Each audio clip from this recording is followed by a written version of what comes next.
एका हरवलेल्या मुलीचा शोध घेताना जर तुम्हाला माणसांचंच हरवलेलं माणूस पण दिसलं तर अनुराग कश्यप डिरेक्टेड 2013चा अगली हा सिनेमा फक्त थ्रिलर नाही तर माणसांच्या कुरूप मानसिकतेचा, स्वार्थाचा आणि नात्यांमधील ढोंगीपणाचा आरसा आहे.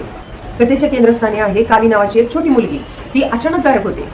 तिचा बाप राहुल, आई शालिनी आणि सावत्र वडील बोस यांच्यासाठी हा धक्का आहे.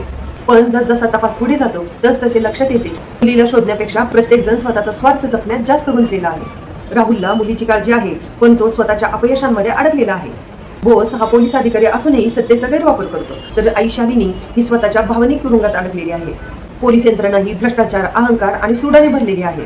म्हणजे चित्रपटात खलनायक एक नाही, संपूर्ण व्यवस्था आणि माणसांचा स्वार्थच खलनायक आहे. आणखीन एक महत्वाचा मुद्दा म्हणजे पालकत्व. राहुल व शालिनी यांच्या घटस्फोटानंतर काली एक प्रकारे त्यांच्या संघर्षाचं साधन बनते. दोघांनाही मुलगी हवी आहे पण तिच्या आनंदापेक्षा स्वतःच्या अहंकाराला जास्त महत्त्व दिलं जातं. इथे डिरेक्टर विचारतो, आपण मुलांवर प्रेम करतो की त्यांना स्वतःची मालमत्ता समजतो.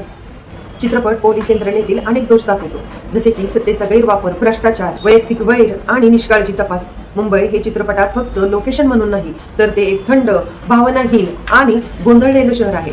इथे माणसं एकमेकांच्या जवळ राहतात पण भावनिक दृष्ट्या खूप दूर असतात.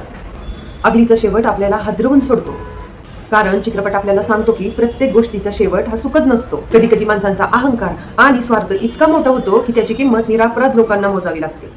राहुल भट, तेजस्विनी कोल्हापुरे आणि रोनित रॉय यांचा अभिनय व अनुराग कश्यप यांचे दिग्दर्शन एवढं वास्तववादी आहे की आपण सिनेमा बघतोय की एखादी खरी घटना बघतोय असा प्रश्न पडतो.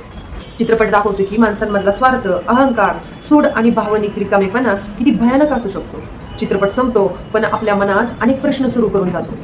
प्रत्येकाला अस्वस्थ करणारा आणि मानवी स्वभावाचं नग्न दर्शन घडवणारा अगली हा सिनेमा नक्की पहा आणि माझ्या चॅनलला लाईक आणि सबस्क्राईब करा.